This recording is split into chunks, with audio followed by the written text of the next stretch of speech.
Today we'll be talking to four pioneers in this area of storytelling. Kronemer and Sultan Sharrief are involved in sharing our stories via films. And Haaris, Ahmad, and Amany Killawi will be focusing on sharing our stories on online platforms. Each will showcase the work they're involved in and share ways that community members like yourself can participate or replicate their models on the grassroots level. The first person that you'll be hearing from is Kronemer. He's the co-founder of Unity Productions Foundation, and he's the executive producer for all UPF films. He is an internationally known speaker and has published numerous articles, newspapers and journals in the U.S. and abroad, including the Washington Post, the Christian Science Monitor, the Huffington Post, and a wide variety of other publications. He frequently presents at 20,000 dialogue events and has appeared as a CNN commentator on several occasions. He has won numerous awards for his work in promoting peace and interfaith understanding. A graduate of Harvard Divinity School, he previously served in the U.S. Department of State's Bureau of Human Rights and was one of the founding staff members who helped establish the USIP, United States Institute of Peace. If you guys can give a warm welcome to Alex, please.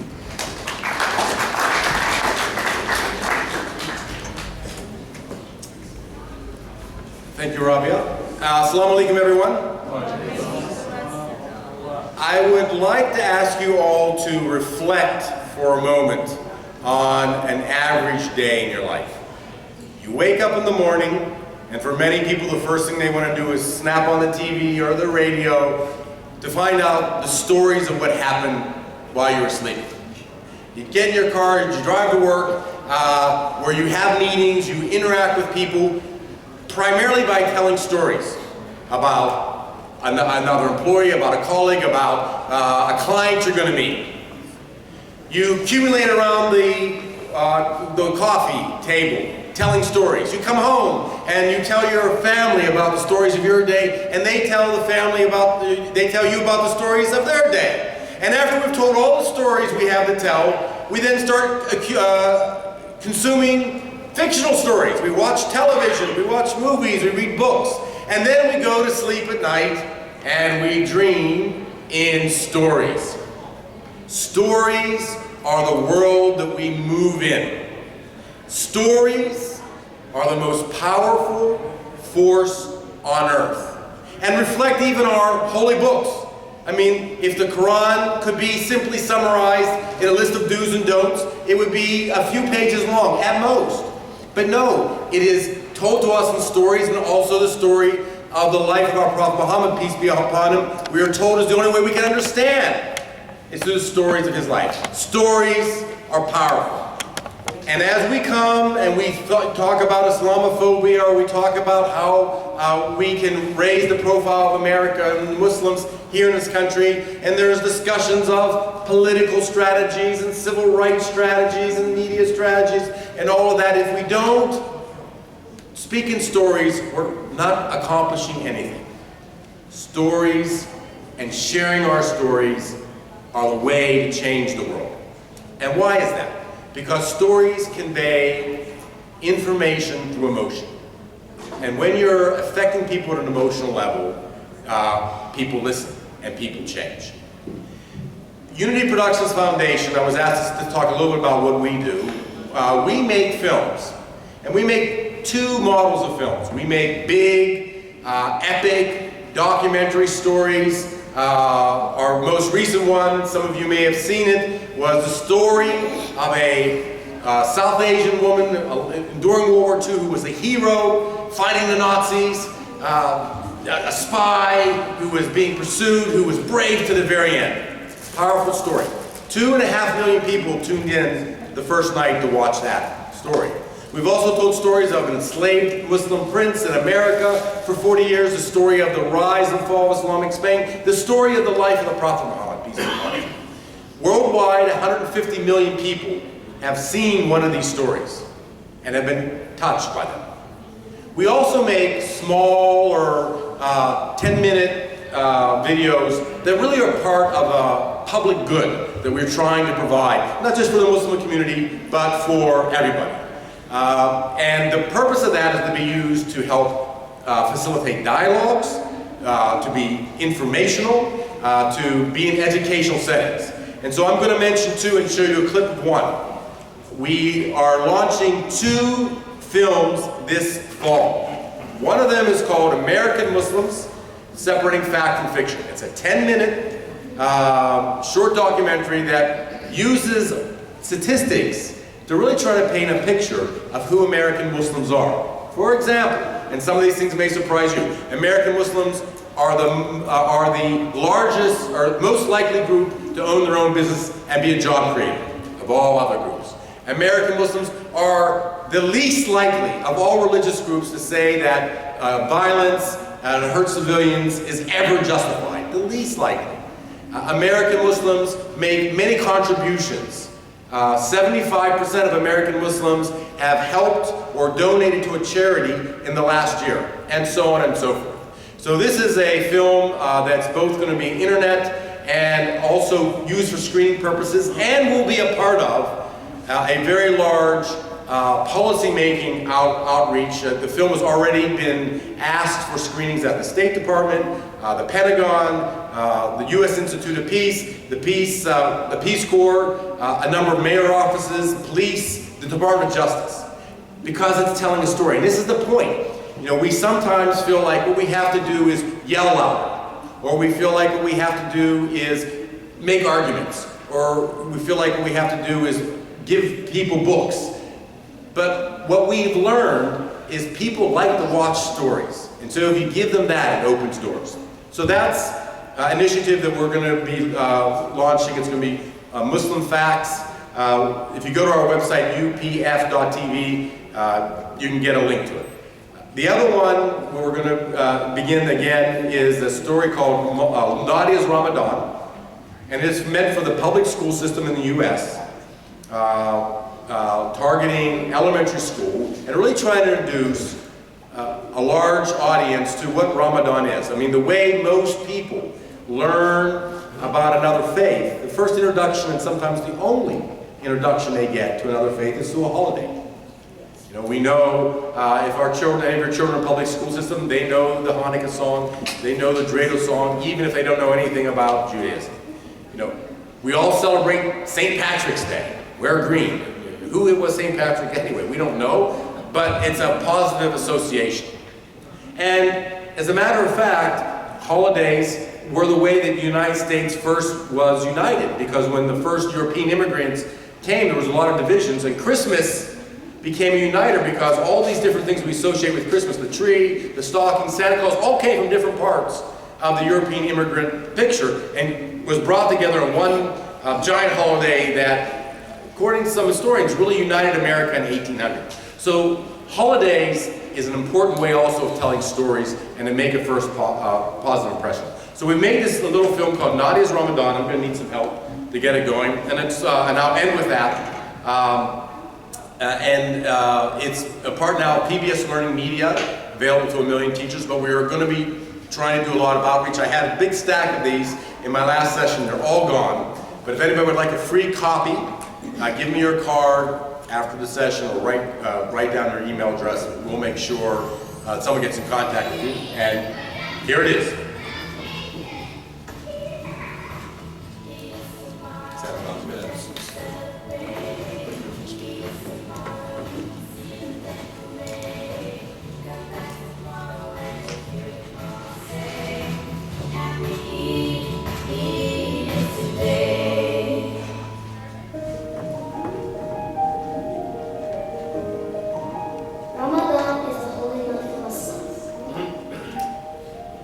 It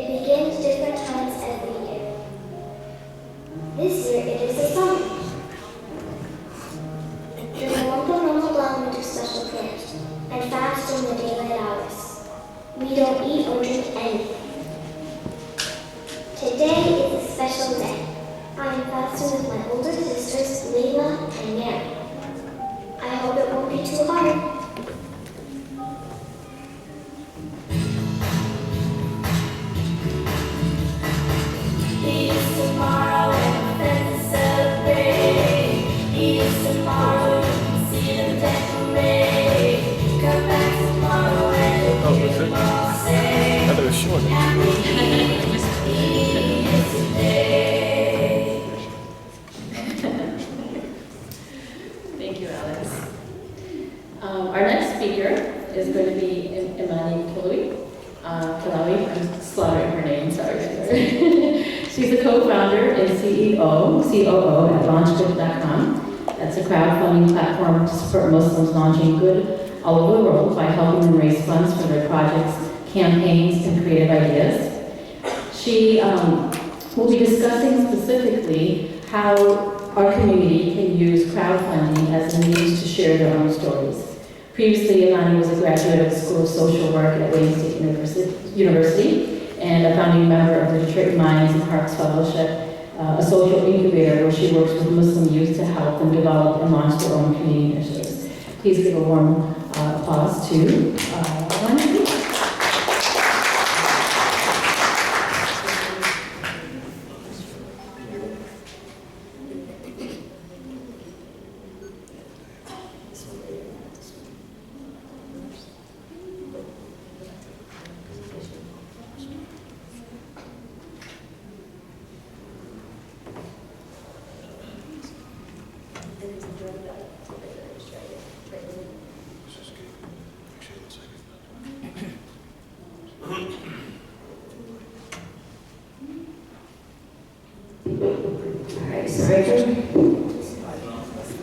Let's see. Can you guys hear me well here? Okay, how about now? Yeah. Okay, awesome. Hopefully everybody can see me over the code again. So we talk a lot about storytelling, we talk a lot about telling our own stories, but the reality is to support this, you need resources, right? To tell your own story. And to get resources, you need funds. So what I'm going to kind of briefly go into is how you can use crowdfunding as one mechanism to tell your story, as well as secure funds to build the capacity to do more storytelling within our communities. So a little bit about my background. So all of the examples I'm going to share have been crowdfunded on LaunchGood. So LaunchGood is a global crowdfunding platform to support Muslims launching good across the world. And all the case studies you'll see are specifically things that have happened within the US. They're very tangible and very specific. Now, how many of you have heard of crowdfunding? I should actually share that. Raise your hand if you've heard of crowdfunding. Okay, cool. So it's somewhat familiar. It's actually not very new. If you go to the mosque on Friday, they're passing out like a donation box and everybody's giving money. That is crowdfunding. With technology, you're able to take it to a whole other level. And so the easiest definition of crowdfunding that you can think of is getting a large amount of people to give small amounts of money online to make something happen. So today, a crowd will put together a funding project online, and I'll show some very specific case studies of that. So there's certain elements that make a crowdfunding campaign, and I'll show you that in a second. All right, how does this think I'm going to lead you? Oh, here we go. Okay, cool. So, thanks so much. So here's a crowdfunding campaign up here.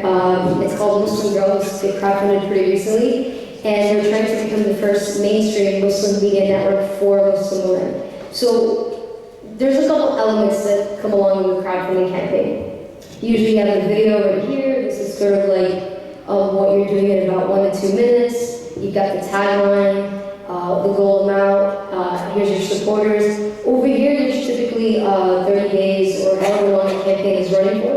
But because this campaign already ended, that doesn't show. And so then you have your pitch right here. This is the story, this is what they're doing. And there's usually rewards, so people can, there's different giving levels that you can support at. And so typically, all crowdfunding campaigns sort of follow this model. And I'm actually going to play the video just so you get a sense of some of the work they're doing and how they use this campaign to take their website to another level.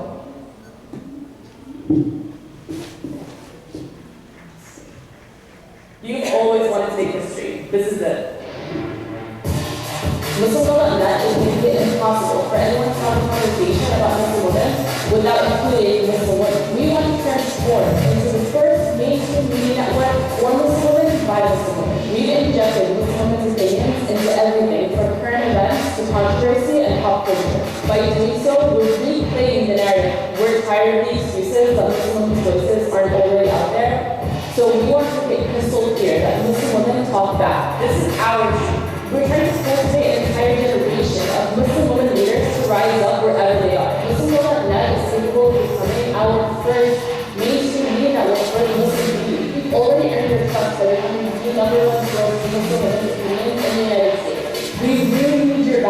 so that we can continue to create this exceptional content that so many people are touched by. We don't want to see Muslim girls that net stagnate or flatline just because we weren't able to get our hands on something as cheap as money. Forget what we are doing.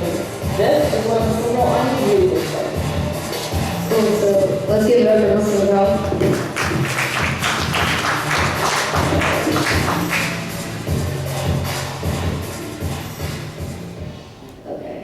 We always want to take history. This is it. I'm not very nice at it, so you might want to show me how to bring that back up again.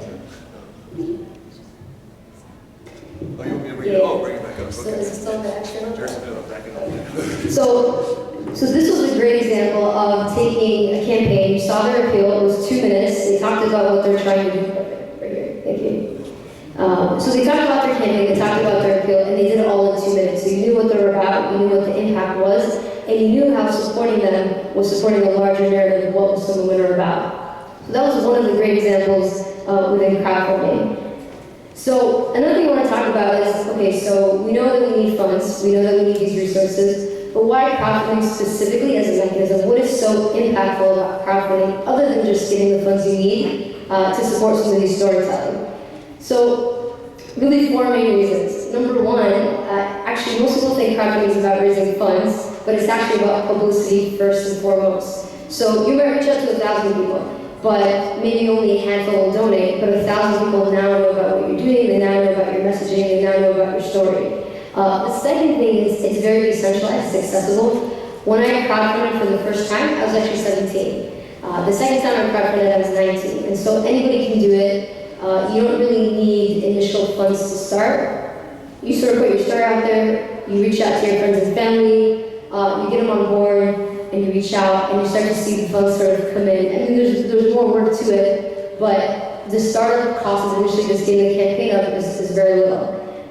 And then thirdly, it's a great medium of culture production. So if you're familiar with Sundance Film Festival, 25% of the films that go to Sundance Film Festival have been crowdfunded. This is very strong medium of cultural production.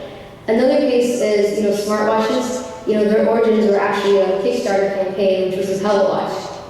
And then lastly, and probably I would say most importantly, is it reinforces positive examples in our community. So you see one crowdfunding campaign, and that's a new reality that you never thought of. And so more and more campaigns, you start to condition the community to raise funds in different ways. You find out about various initiatives sometimes in your own backyard. All right, so a couple case studies to kind of hit this home. These are some examples of that, they vary. So we had ISNA, which is the Islamic Scholarship Fund. They crowdfunded their first film grant, and they're actually doing a second round. And their idea was, how can we get more Muslims in Hollywood? And so they wanted to have a scholarship for Muslim creative Muslim filmmakers, and they crowdfunded that film grant probably last year, and they already had a recipient for that. Another example is a Ramadan Comcast commercial, and so they would crowdfund in different states to have this air in different communities. So another example is Amany. They had a global digital media fellows program, and what they were trying to do is their goal is to actually have 100 youth aspiring digital storytellers, and they would train them through the scholarship program. And so this is a great example of actually building the capacity for storytelling within the Muslim community. Now, we talk about stories outside the Muslim community, but there's also stories within the Muslim community that aren't told. Typically, these are people part of our community who sometimes are on the margins. So you think about youth, you think about converts, you think about women, and of course, folks with disabilities. So one campaign that, when you talk about publicity first and foremost, it's also publicity within the Muslim community. And a great example of that is Muhsin. So Muhsin was an organization that was started by Sheikh Ahmad, and they focused on Muslims helping and understanding special education needs. And so they actually crowdfunded the start of their nonprofit. And now they're doing a lot of advocacy, raising a lot of awareness. And it was a great way for people to know that this is accessible, there is this resource in the community. Another example is ISNA, and they focused on supporting HIV positive Muslims in the American Muslim community, and so they did a number of having advocacy, training imams. And again, these are stories, these are people who are within our community and their stories aren't being told. I already talked about Muslim girls, so I'll skip that. But perhaps one of the most powerful crowdfunding campaigns we had was this one. Has anybody seen this campaign before? Can you raise your hand if you've heard it before? Okay, cool. So I'll give you a quick background on this. Does anybody know about the black churches that were burned down in the South? Okay, so there was about 7 or 8 churches that were burned down in the South, and a couple of Muslims from the community decided that they wanted to do something about it. So they created an initiative, and they raised about, their initial goal was about $10,000. They wanted to show emotional solidarity. However, it did so well that they ended up raising over $100,000. This got featured by CNN, Al Jazeera, NBC, various news outlets. But what was so cool about this campaign was that it was proactive, right? A lot of times there's like reactionary storytelling, and I think there's a place for that, on Twitter. Twitter's a great example of that. But this was so powerful because it was proactive. The Muslim community went out of their way to do something, and it went viral. So I have a couple minutes. I'm going to quickly end with, this wasn't going to be a crowdfunding 101, but what I want to end with is there's some good reasons to have a crowdfunding campaign, and there's some bad reasons. Typically, you don't want to do it for general operating funds. It's not exciting, but it works well if you have a very tangible, specific campaign. If you're looking to just do money, it's not as powerful, but you have to think about it as a publicity campaign first and foremost.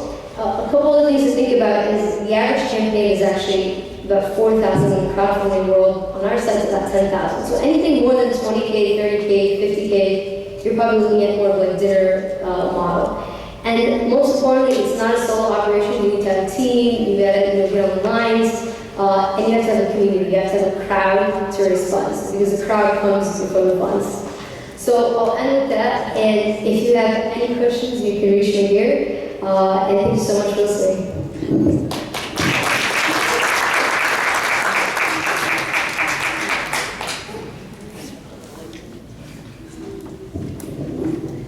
Sultan Sharrief is our next speaker. He is a filmmaker.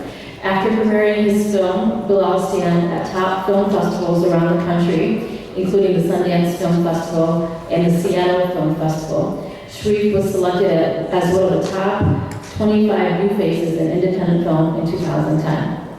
He seeks to develop socially relevant content while empowering youth through the process of filmmaking. One of his next projects include his youth reality show, Street Cred, which will shoot in Detroit in 2016 and air on PBS. Today he'll be speaking on how communities can use new media to share their stories. Can we give a warm welcome to Sultan?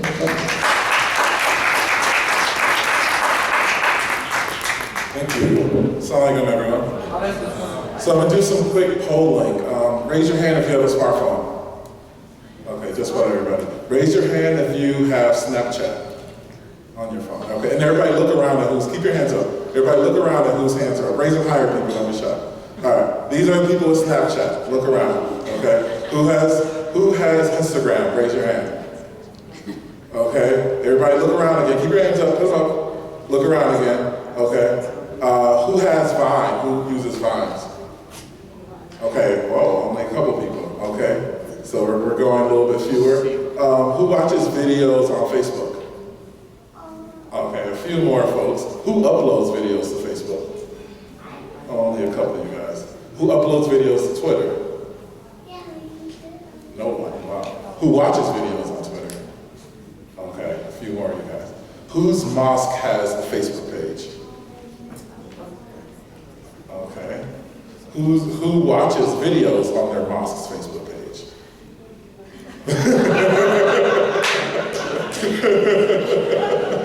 Okay. Whose mosque has an Instagram page? A couple of people aren't quite sure. All right. Snapchat. Anybody with a mosque Snapchat page? No. Okay. Anybody with a mosque Vine? No. Okay. Anybody with a mosque Tumblr? No. Okay. So right now we are at a time where we have the most platforms to view content and to upload content. Any one of you with a smartphone, which you all initially said that you had, that was the largest response we got of all those questions, you have the ability to be uploading your stories to any one of those platforms that I was just talking about. Nowadays, they have actual microphones you can plug into your smartphone to record high-quality audio, and they also have little lenses that you can buy in that attach right to your phone that allow you to zoom in. Has anybody bought one of those? Attach it to your phone? No. There was actually a film at the Sundance Film Festival this year that won some awards. It was shot on an iPhone. They did lots of takes because they had to download the videos. I think they're only 3 minutes. But they made a film, it went to theaters internationally, and it was shot on a phone with a lot of non-professional actors. And it was very, very amazing film, very talented filmmakers. Any one of you in your home community could have probably pulled that off if you had the technical skill and sort of storytelling capabilities. And so, any filmmakers in the room? Okay, we got one. Any young people interested in filmmaking or storytelling? Okay, we got a few. So one of the things that I feel is lacking in our community, the platforms are there, right? The technology is there. We just need people who are studying and who are skillful in terms of how to tell your stories. You can make 3-minute videos and put them on Facebook. You can make 90-second videos and put them on a Snapchat channel. Your imam could have a Snapchat channel that you could be editing and uploading funny content. And people are actually buying and sharing and spreading this content, right? So any story that you shoot could potentially get picked up and end up on Reddit or end up going viral or something like that. You can be a part of the larger conversation that's happening in the country if you choose to put all of those resources that you have available to put those resources to use. So one of the things that I do in addition to narrative filmmaking is actually teaching young people how to tell their own stories using these new technologies and new media. And so, Haaris, where am I here? Am I QuickTime? This wasn't playing. So should I go to, is it still in there? No, it was just stuck on the first screen. See, it's not.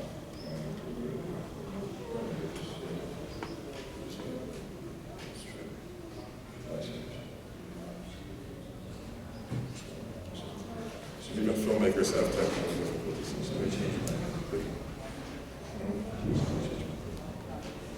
Maybe just close QuickTime Player.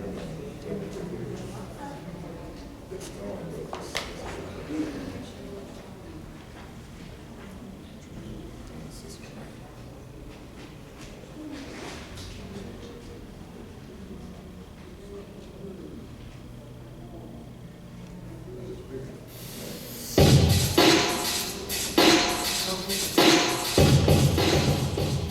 Why do you all say how do you belong? Okay, because there's no answer to that question, you're going to have to say that you were up to no good. You are plead guilty or no longer pretend that you plead guilty. And that's what we come to a lot of passion here, because they label you, good baby mama, good baby daddy and all that. I came here saying my son, he's the door, he's 42 years old, I don't have a baby daddy. To fix me, first of all, you gotta go through the root of my God. If you can't do that, then you don't do something. The young people that walk the streets of